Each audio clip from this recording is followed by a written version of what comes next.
mudanayaal iyo murwooyin soo dhowaada dhammaantiin meel walba oo aad daafaha dunida ka joogtaan oo ku soo dhowaada qulqulkii taxanaha ahaa ee casharada asaasiyaadka qaybtani waa qayb muhiim ah oo aad ku baran doontaan waxyaabo muhiim ah oo ay kow ka tahay waa xilliga dadka ugu badan suuqa ku jiraan waase goorma xilliga ay dadka ugu yari suuqa ku jiraan waa goorma xilliga xamaasadda suuqa aad u kacsan tahay oo suuqu gelis leeyahay waa si xilliga xamaasadda suuqa aad u hooseyso oo jahwareer ku jira oysan suuqu u baahan yahay in la sugo inta uu ka baxayo jahwareerkaas waxaa kaloo baranaysaan waa xilliga lacagta ugu badan ee suuqa taalo waase xilliga aysan lacagta ugu badan ee suuqa oolin waxaa kaloo baranaysaan waa maxay imise waxa weye suuq baa jira suuqa kan waa maxayse kala yihiin seese u kala horeeyaan casharka xigana waxaad ku baranaysaan meelaha laga fiiriyo xilliyada iyo waqtiyada ay furmaan seeshinadaas kala duwan ama suuqyadaas kala duwan okay waxaan ka bilaabaynaa qaybtan oo ah volume oo ah waa maxay markaad ereyga kan aragtid ama qeexidiisu waa maxay volume waa cadadka dadka suuqa ku jira markaas cadadka suuqa dadka ku jira buu u taagan yahay ereyga kani okay ereyga marka laba aan si kala saarno oo ah high volume iyo low volume oo micnaheedu tahay yani dadka suuqa ku jira koorma ayay badan yihiin koorma ase ayay yar yihiin labadaba marka cadadka dadka suuqa yani kala sarifka ku jira waxay ku xiran tahay ogow taas mar walba qaabka aad suuqa u analyze gareynaysid marka cadadka suuqa kani yani uu yahay high volume yani waxa weye dadka suuqa ku jira baa badan tanna waa maxay waa dadka suuqa ku jira oo yar marka tan fiirinaysa qeexideedu waxa weye waa cadadka dadka sariflayaasha ee suuqa ku jira oo yar tanna waa maxay waa cadadka dadka sariflayaasha ee suuqa ku jira oo badan tusaale aan kuu soo qaado markaa waddankii joogtay waxaa jiray suuqiq laga adeegto subaxii suuqyadaas subaxii laga adeegto oo hilibka iyo qudaarta lagu gado waxaa jira waqti cayiman oo dadka ugu badani ay suuqan joogaan xilligaasi waa xilliga lacagta ugu badan ay suuqa taalo waa xilliga dadka ugu badan ay joogaan sababtaas bay u noqonaysaa sababta lacagta ugu badan suuqa taalo marka ay noqoto galabtii waa xilliga dadka ugu yari ay joogaan suuqa tanna marka subaxii ay tahayna waqti cayiman oo dadku adeegado waa xilliga dadka ugu badani uu suuqa saxmadiisu aad u sarreyso sidaas si lamida suuqa forexna waxa uu leeyahay xilli dadka ugu badan ay suuqa ku jiraan iyo xilli dadka ugu yari suuqa ku jiraan gadaal baana ku arki doontaan okay waa isla fahanay qaybta tan iyo qeexideeda waxaan tegaynaa marka waxa la dhaho volatility okay waa maxay yani volatilitygu waa xilliga suuqu waxa weeye samaynaya dhaqaaq xooggan waa xilliga suuqu samaynayo dhaqaaq xooggan uu suuqu samaynayo oo waa maxay dhaqaaqa xooggan uu suuqu samaynayo laba isaguna u kala baxaa low volatility iyo high volatility marka low volatilitygu waa xamaasadda suuqa oo aad u yar kuna jira jahwareer ama nasasho xilliga duhuradii markaad fiirisid aan tusaaleheenni horey ugu laabana ee suuqa waxaad arkaysaa in aysan dad badani suuqii joogin markaas maxaa yar waxa yar xamaasadii iyo cagtii badnayd baa yar balse subaxii markaad fiirisa cagtaa badan dadka walaahoobaya isdhaafayana way badan yihiin sidaas si lamida marka xilliga duhurkii aad dadkii maxay gelayaan nasashay gelayaan goormay shaqadii dib ugu soo laabanayaan galabnimada misna dib ugu soo laaban marka waxaa jira xilliyadaasoo kale suuqa kana waa inaa fahantaa inuu marxaladaasoo kale gelayo marka correctionku waa nasasho mar walba uu suuqu jahwareer yar kalo micnaheedu maaha inuu suuqu xun yahay waa xilliga uu suuqu ugu fiican yahay waa inaad sugtaa inta uu dhammaysanayo jahwareerka ama nasashadaasi sidaas si la mid ah waxaad ku arki doontaa qaybta dhexe iyo qaybta sare anoo aad ugu faahfaahinaya istaraatiijiyadda darwiish strategy oo aan aad ugu faafinayo ama ugu faahfaahinayo qaabka ugu fudud oo qofku u fahmi karo xilliga correctionka sababtaa suuqu marka uu correction ku jiro dad badan oo traderisa ama sariflayaal way ka cabsadaan suuqa balse waa xilliga ugu fiican oo suuqa fursadi ku jirto okay taas haddaa ka gudubno qeexideeda waxaan tegaynaa high volatilityga waa xilliga suuqa xamaasadiisu ama dhaqaaqiisu xoogan yahay waana xilliga lacagta ugu badan yani suuqa taalo sababtoo ah mar walba oo volatilityga ama xamaasadu badan tahay meel xamaasadi ka jirto maxaa ka jira waxbaa ka jira marka suuqa aan dib ugu laabano tusaalaheeni suuqa waxaad arkaysaa xilliga subaxii inay tahay xilliga xamaasada ugu badan iyo walaahowga ugu badan uu ka jiro sababtoo ah waa xilliga ay dad badani suuqii ku jiraan oo soo doonanayaan adeegii sidaas si lamida marka suuqan forakisna tusaalahaasoo kale weeye oo waa maxay waa xilliga waxaa jira xilli ay suuqa ay ku jiraan dad badan xamaasada suuquna ay kacsan tahay okay aan tagno marka tan aan u tagno tan waxaa la dhahaa waa liquidity waa maxay liquiditygu waa marka suuqa ay taalo lacagta ugu badan sababtoo ah sariflayaal badan baa ku jira waa sababta liquiditygu waa maxay marka waa lacagta waa xilliga lacagta ugu badan ee suuqa taalo low liquidity markaad fiirisid iyo high liquidity waa maxay farqiga u dhexeeya low liquidity waa xilliga lacagta yani waxa weeye suuqa taale ay aad u yar tahay ka qayb qaadashada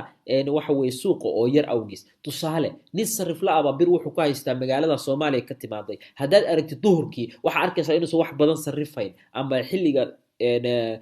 kowda duhurnimo ama duhurkii marka adigu casarkii duhurka u dhaxaysa waxaad arkaysaa in dadkii ay waxa weeye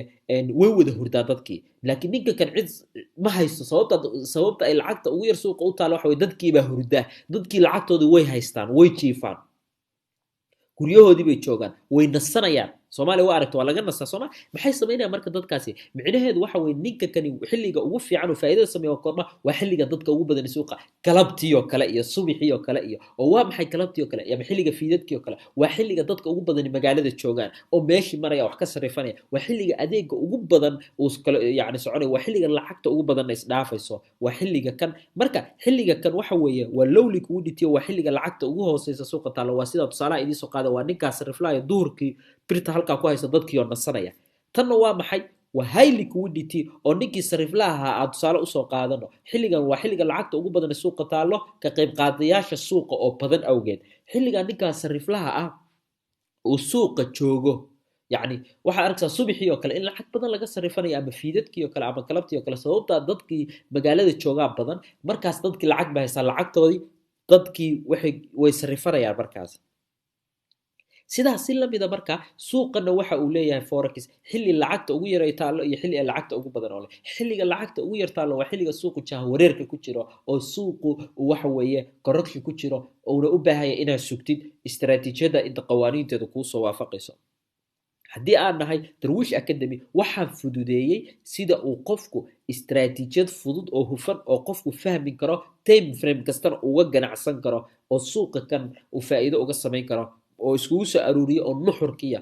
si uu qofkani ugu wareerin suuqa baan u sameeyay okay tawa isla fahanay liquidity-ga iyo qaybaha u kala baxo waxaan taginaa marka taa inta isla fahanay marka okay afar suuq baa jira marka oo laga ganacsado afartan suuq ee laga ganacsado waa inaad baratid qaybta tan aan ku hormarno marka suuqa ugu horeeya oo furmo waxa la dhahaa suuqa Sydney waa suuqa ugu horeeya oo furmo weeye lacagta looga ganacsado suuqa kan marka aad ka ganacsanayso forex suuq walba wuxuu leeyahay lacag looga ganacsado oo wadankaas ama meeshaas sessionkaas waxa weeye qaybtaas laga ganacsado oo lacagta wadankaas ama qaybtaas yani aad looga ganacsado marka Sydney waa suuqa ugu horeeya oo furma lacagaha badina markuu suuqani furan yahay dhaqaaqa sameeyo waa inaad fahansan tahay lacagaha dhaqaaqa sameeyo markuu suuqani furan yahay waa AUD iyo NCD weeye AUD iyo NCD waa labadaas suuqyada dhaqaaqa sameeya ta kale markaad fiiriso waxaa jira marka Tokyo suuq la dhaho oo isaguna ah suuqa labaad ee furma kan markuu xirmo suuqa labaad ee furma waa suuqa loogu waxa weeye suuqan waxa looga ganacsadaa JPY lacagta yeenka ama wadanka Japan baa looga ganacsadaa okay waxa jira marka suuqa kani marka uu furan yahay waxa jira wax la dhaho low liquidity iyo low volume way bay u jirtaa low volume waxa u jirtaa sababtoo ah lacagta suuqa taalaba yar way bay low liquidity u jirtaa sababtoo ah dadka suuqa ku jira baa yar markaasna xamaasadda suuq way yaraanaysaa labada suuq marka la isku daro waxa la isku yiraahdaa Asian session baa la isku dhahaa okay waxa tegaynaa marka labada suuq oo ku xiga iyagana magacyadooda waa maxay labada suuq oo ku xiga labada suuq oo ku xiga waxa la dhahaa iyagana suuqa London session iyo suuqa New York session London session waa suuqa saddexaad ee furma marka laga soo tago Sydney iyo Tokyo kana waa maxay waa suuqa saddexaad oo furma waxaana la dhahaa London session waa suuqa saddexaad ee furma suuqani wuxuu leeyahay marka wuxuu leeyahay high liquidity iyo high volume waaybu high liquidity u leeyahay oo lacagta ugu badan suuqa u taala sababta dadka ugu badan baa suuqa ku jira waaybe dadka ugu badan suuqa ugu jiraan London session waxay ugu jiraan London session suuqa dadka ugu badan sababta lacagta ugu badan baa suuqa taala oo waa baxay waa subaxii buu furmaa suuqa kani barqad maxaan hore ugu soo sheegnay tusaalaheeda hore xilliga Soomaaliya suuqyada subaxii waxa la furaa يعني وألسيدي وحلقة ضدك وجو بدري سوق الشوغان بركي ضدك وجو بدري سوق الشوغان بحاي ماريا لعقت وجو بدن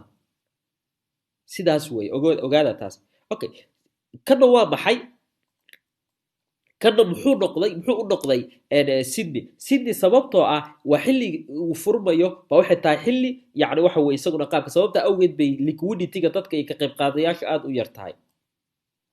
واحد تجي دا بركة قيب تحكته أو يدنا أنا suuqa kan markaad fiiriso marka lacagaha looga ganacsado waa lacagaha looga ganacsado waxa weeye GBP iyo CHF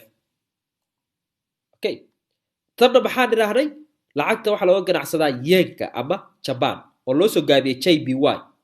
casharada hore ku soo dhigateen tan waa maxay waa AUD baa looga ganacsadaa Sydney iyo NCD New Zealand baa loo soo gaabiyay iyo Australia waxa la isku dhahaa Asian session qaybtan marka aad tagno marka qaybtan waxa weeye waa suuqa New York waa suuqa ugu dambeeya ee xirma kana waa maxay waa suuqa saddexaad suuqani waa maxay marka suuqan isagu waa suuqa lacagaha looga ganacsado waxa weeye waa USD iyo CAD suuqa laftigiisa volatility-giisa iyo waa uu aad buu u fiican yahay markaad fiirisid waa suuq cajiiba weeye goorba marka laga dooraya suuqa kana ogaada waa xilliyada anagu news iyo waxa way marka hadii aan nahay ardayda Darwish Academy iyo anigaba casharada ku arki doontaan newsku wax saameyn kuma yeelanayo istaraatiijiyadaada iyo structure-ka marketka hada aad aqoon u leedahay uu ku si qurxinaya oo uu ku si dhaqaajinaya casharada aan kaga hadlayo qaybta sare ku arki doontaan